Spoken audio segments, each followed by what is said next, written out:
रुनिकाटा गोजौसिन गेजेर फरायसालिखौ दिनै बेखेवबाय। चिरां जिल्ला रुनिकाटा VCDCनि सिङाव थानाय रुनिकाटा गोजौसिन गेजेर फरायसालिखौ दिनै बेखेवनाय जायो। बे हाबाफारियाव आलासि महरै बाहागो लाफैदों MLA जयन्त बसुमतारी आरो MCLA माधव छेत्री, चिरां जिल्ला UPPLनि नेहाथारि अमरस ब्रह्म, बेजों लोगोसे 14 नं चिरां दुवार UPPL ब्लकनि आफादगिरि बिरदाव मोसाहारि। बिथांमोना फैनानै गोजौसिन गेजेर फरायसालिखौ बेखेवनानै होफैयो। आसाम सरकार थामहिनबा मित्र ज'टनि सरकार जेराव UPPL आरो AGP मोनथाम दोलोजों खुंनाय बे सरकारा थांनाय दाननि सेप्तेम्बर दाननि 14 अक्ट'आव सारा आसामाव गासै 112 गं हाई स्कुलखौ हायार सेकेन्डारिसिम बिथाङा आपग्रेड खालामदोंमोन आरो उनाव जों नुबाय गासै 45 हाई स्कुलखौ हायार सेकेन्डारियाव आपग्रेड खालामनाय जादों, जेराव जोंनि नैबे रुनिकाटा बे हाई स्कुलाबो बेयाव दंफायो। दा जोंहा सेकेन्ड जे लिस्ट बे लिस्टआव चिरां जिल्लायाव गासै गंबा हाई स्कुलखौ हायार सेकेन्डारि हिसाबै जों मोननो हादों। बे जाहैबाय गिबियाव रुनिकाटा, नैथियाव गुरुबासा, थामथियाव सुबाइजार, ब्रैथियाव माख्रा हाई स्कुल आरो भान्द्रा हाई स्कुल।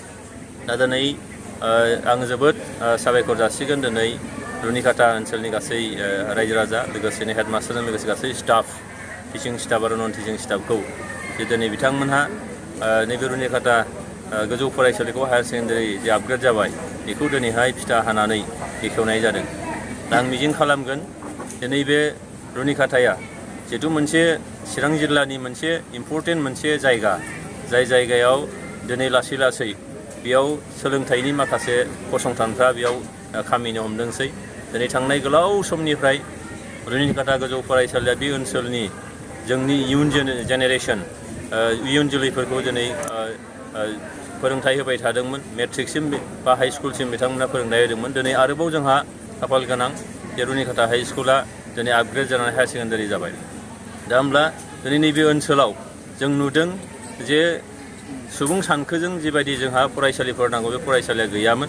गुबैयै जोङो हाई स्कुला जोंहा दंसै, नाथाय हायार सेकेन्डारिनि जोबोद गोनांथार जादोंमोन। बे गोनांखौ दिनैहाय आसाम सरकारनि बिथिंनिफ्राय जोंनो सुफुंनानै होबाय।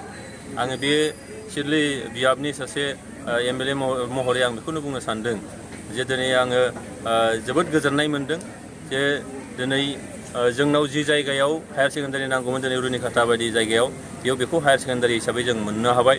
आरोबाव आं मिजिं खालामबावगोन दिनै बेयाव आर्ट्सखौ फोरोंनाय जागोन। बिनि उनाव जों सेस्था खालामबावगोन जे नैबे ओनसोला साइन्स स्ट्रिमनि थाखाय जों जाहाथे बेयाव दाजाबदेरनो हायो, कमार्स स्ट्रिमनि थाखाय जों दाजाबदेरनो हायो। दिनै रुनिकाटाया मोनसेनि उनाव मोनसे गोसोखांजाथाव मोनसे जायगा जानो थांगासिनो दं। बेयाव दिनै बिटिआर सुक्तिनि गेजेरजों बेयाव पलिटेकनिक बेयाव फैनो थांगासिनो दं।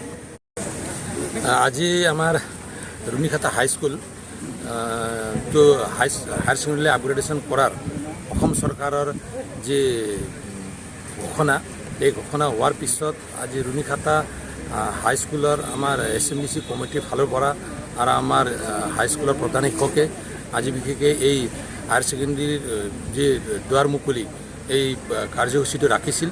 এই কাৰ্যসূচীত আমাৰ বিধায়ক ডাঙৰীয়া, বিশেষকৈ চিডলিৰ বিধায়ক ডাঙৰীয়া মুখ্য অতিথি হিচাপে থাকি, মই বিটিআৰৰ MCLA হিচাপে ইয়াত উপস্থিত থাকি আমাৰ এই এৰিয়াৰ ৰাইজৰ লগত অলপ মত বিনিময় কৰিছোঁ। আৰু বিশেষকৈ এইটো আমাৰ কাৰণে এটা ডাঙৰ উপলব্ধি। আজি বহুত বছৰ ধৰি আমাৰ বিশেষকৈ এই নৰ্দাৰ্ণ পাৰ্টটো, বিশেষকৈ এই হাইৱেৰ পৰা নৰ্দাৰ্ণ পাৰ্টত আমাৰ হায়াৰ সেকেন্ডাৰী এটাও নাছিল। তো আজি পোনপ্ৰথমে আমাৰ रुनिकाटा হাই স্কুলটো হায়াৰ সেকেন্ডাৰীলৈ ৰূপান্তৰিত হৈছে। আৰু ইয়াৰ পিছত আমি দেখিবলৈ পাইছোঁ এই একেলগে গুৰুবাস হাই স্কুলো হায়াৰ সেকেন্ডাৰীলৈ হৈ আছে। আপোনাৰ চিৰাং ডিষ্ট্ৰিক্টত আৰু দুখন আছে। চিৰাং ডিষ্ট্ৰিক্টত মূল 5খন হাই স্কুলটো আপগ্ৰেডেশ্যন কৰা হ'ল বৰ্তমান অসম চৰকাৰে। এই ক্ষেত্ৰত মই অসমৰ মুখ্যমন্ত্ৰী, তেখেত অসমৰ সকলো জনপ্ৰিয় নেতা আমাৰ হিমন্ত বিশ্ব ডাঙৰীয়াক ধন্যবাদ দিছোঁ। আৰু লগতে এই সকলো কামত নিজৰ অগ্ৰণী ভূমিকা লোৱা আমাৰ বিটিআৰৰ চিফ মহোদয়ক মই বিশেষকৈ ধন্যবাদ জ্ঞাপন কৰিছোঁ। আৰু লগতে আমাৰ এই এৰিয়াৰ ৰাইজক এই অনুষ্ঠানটো হায়াৰ সেকেন্ডাৰীলৈ ৰূপান্তৰিত হৈছে। গতিকে আমি সকলোৱে মিলি ইয়াক আৰু ভাল শিক্ষাৰ এটা ঠাই, শিক্ষাৰ এটা ভূমি, শৈক্ষিক দিশত আমি সকলোৱে কাম কৰি যাতে আমি ইয়াত এটা শিক্ষাৰ এটা বেলেগ পৰিৱেশটো আনিবলৈ সক্ষম হওঁ, এইটো আহ্বান কৰিছোঁ।